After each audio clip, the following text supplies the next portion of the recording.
Nice to meet you both. I think you both did such a wonderful job portraying Erik and Lyle. Thank you. Very, controversial figures, but I think that you put so much heart into it.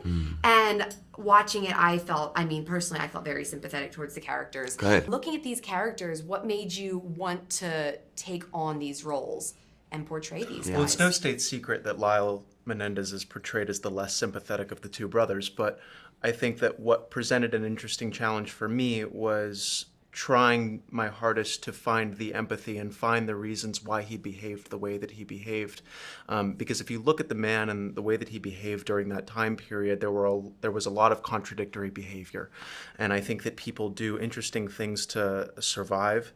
And I was looking for the hurt child underneath, and the way that wounds can cause a person to behave maybe even irrationally at times. Yeah, I'm like you. I felt, the second I started watching the testimony videos on YouTube, I just felt immensely empathetic, and, I felt such a deep passion and care in my heart for both of them. And it's a deep, deep role, and there's a lot of trauma there and a lot of shame. And I think while I haven't had any sexual abuse, thank God, I understand shame in a deep way. And so I felt like I could connect to him, and I was compelled to want to jump in and tell the story. I was very fascinated by the episode, The Hurt Man. A few minutes in, I realized, we haven't cut to anything. This was 33 minutes, one long shot. I don't know if I've ever seen that in a show before, especially a show that doesn't do that every episode. And it kind of slowly zooms into you, but there were no cuts. I am dying to know what it was like to shoot that, how many takes it took, how many days it took, if you've ever messed up, 27 minutes into it and had to start all over. And getting those emotions right. Was it scripted? Was it improv? Tell me about shooting that day. There was no improv. It was one take. We never messed up, thankfully, which was crazy.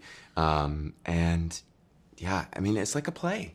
When you're doing a play, you can't mess up. The show must go on. So luckily, I think Ari and I we showed up, and we were really prepared, and we were ready to go, and we had done our homework, and we did over 2 days, 4 takes the first day, 4 takes the second day, and they picked the very last take.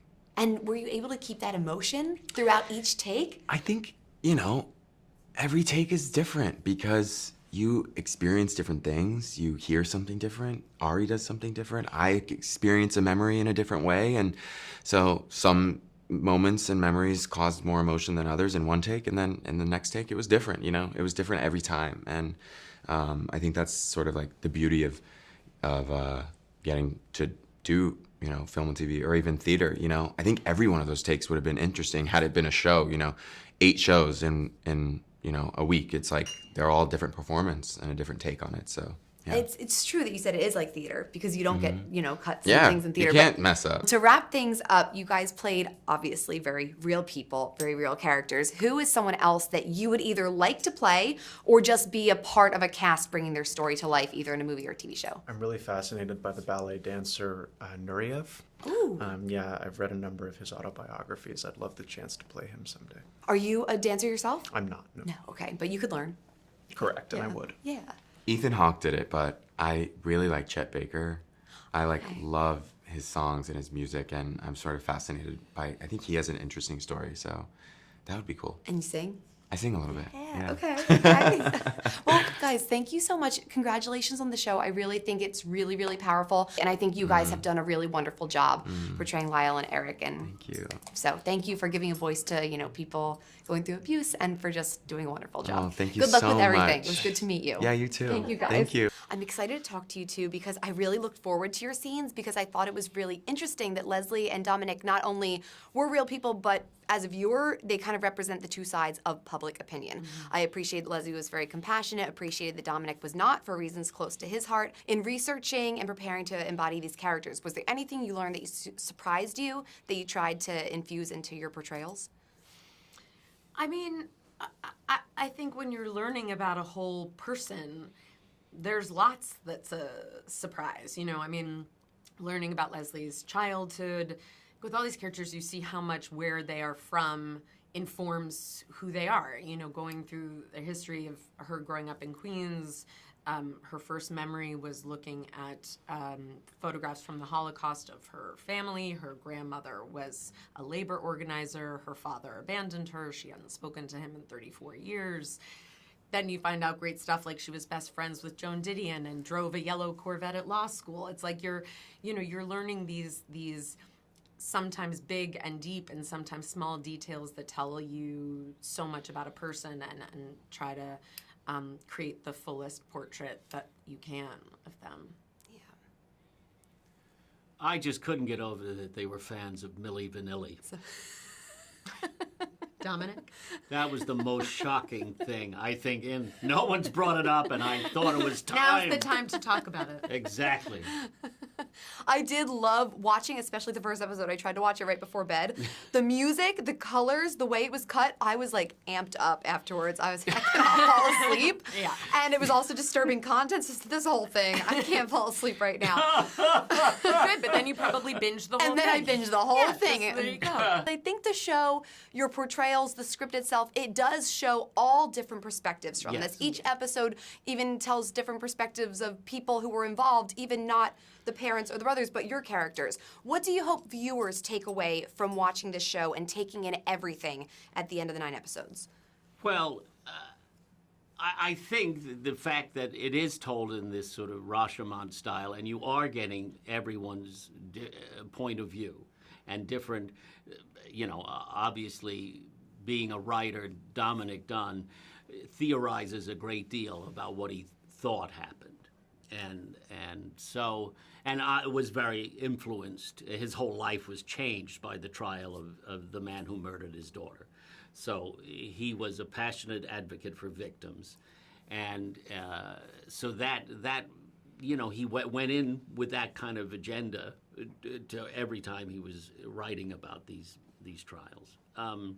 So I think that, and perhaps then if people are, if it stirs interest, they might look at, what's going on and new evidence and do they deserve to have another trial and that sort of thing. It might lead to something positive. And certainly there's Netflix has a documentary coming out. If this wasn't enough, you could watch the documentary and then get the home game, the Menendez brothers.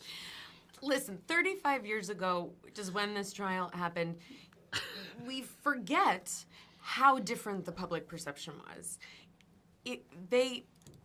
People were not taking these boys seriously. There was so much skepticism about the abuse, and that was unbelievably painful and frustrating for Leslie and the boys and the family. And I do think that this show, while looking at all of the different points of view, we said it really very sensitively holds their story of that abuse and takes it very seriously. And we have a totally different literacy around the language around that now that we didn't have then. So to see the response now that is so in support of the abused is incredible. And I hope very helpful for them as they are exploring this new habeas corpus petition. There's new evidence, and it is time in our culture, and hopefully will be time to re-look at some of these things. It is crazy how so much changes in just Yeah. 35 years or so. And they're wrapping me up, but one more question. You guys have both played real characters in this. Is there another real-life person or real-life story that you'd like to be part of, bringing to either a TV series or the big screen? This is all a long-form audition for me to play Barbara Streisand whenever she's ready for the biopic. So just waiting. Oh for my the gosh, I call. can see it. Yes. Do you sing? Yes. I mean, I don't. Who I can know, sing you- like you Barbara? took too But you long give to me. answer. Yeah, I'm an incredible No, singer. too I long to sang answer. "Friends" to you earlier. That's Okay. Bet. I would Yeah. also love to play Bet. Maybe you would have to lip sync, like. No, I would have It's voice like, lessons for a few months, and I'd get there. Yeah. You know? Okay. Well, who would I want to play? That's such a good question. No, take your time. We've got all the time in the world. Really. Easy now. Easy. You've been in the junket too long. You know, I tried years and years ago to do a biography of Jackie Gleason. He was a childhood hero to me, idol. Maybe not a hero. He was a complicated guy, but I was always fascinated by Gleason, so maybe I could do the later years now.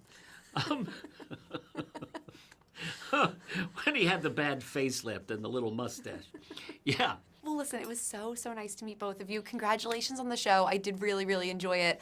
Chloe and Javier, I was blown away by your performances. You guys gave me chills so many times, but then certain episodes, the perspective kind of flips a little bit and you get your backstory, so my heart also kind of broke for the characters, you know? It's just a sad situation all around. You can tell you guys really embodied these characters. Your portrayals were very thorough. In your research and preparing to portray these characters, what was something that maybe surprised you that you tried to infuse into your portrayal? I think what surprised me was that, Kitty had also come from abuse, and that her mother had left her father, and that was one of the reasons why people maybe think that she stood by her man, because, you know, she saw the damage that did on her family. And so just being able to investigate those kinds of cycles of abuse and trauma and how people deal with them and or don't, was more eye-opening and interesting to me. For me, his backstory with his own family and mother was very surprising to hear, and once I knew that, kind of everything builds up from there. And how do you deal with trauma, and not fixed trauma, not even faced trauma, and how much harm that can cause through generations to come. Oh my gosh, when he calls his mom and she's still dismissing it, it was so hard to watch, but really strong performances. I don't want to say like, oh, great, because, you know, it's so sad material, but really excellent portrayals. Let me ask you this. I know that Erik Menendez has spoken out. He's not happy with it. I don't think he's watched it, but Cooper has spoken to him on the phone. What do you both hope that viewers take away from the way that Ryan wrote this story and getting all different angles? When they watch all episodes, what do you hope they take away after watching Monsters? I mean, I think that's up to the audience members. I'm not really trying to project anything onto them other than like laying out different theories. And, you know, there's of course exhaustive research that went into it, and a lot of it's taken verbatim from different testimonies. But I know Netflix is coming out with its own documentary where the boys get to tell their side of the story. So I think the audience members will just, you know, have more information to go on after watching that. Yeah, I think that it's important to understand that we are doing a creative choice, meaning we take facts and thorough research that Ryan Murphy and Ian Brannan put together, but then we are obliged to tell the story through different angles because we don't know. Nobody knows. 2 of them are in prison and 2 of them are dead. And there are some certain facts and there are certain theories, and we have to show both. And I think I personally thought the show did a great job of doing that. I like getting all the different perspectives and kind of making your own conclusion, and you still feel sympathy for so many people involved. Exactly. Which I think makes for a strong show, and a show that will be talked about. To wrap things up, you guys played real people in this show. Who's someone else that you would either love to play on screen or be part of telling their story on screen? Oh my goodness, I haven't really thought that over. So is there anybody you've been dying to? I tried to do Hernan Cortez for the conquest of Mexico, and I actually did, but then it was canceled through because of COVID, which was a sad news. But I think it's a very important figure that really changed history as we know. Do you think there's a chance they might revive it? Hopefully, I'm trying. Hopefully, I don't know. Thank you both so much. Congratulations on the show. I thought you were both really excellent, and you really tugged at my heartstrings. So thank you for your time, and good luck with everything. Nice to meet you. Nice to meet you.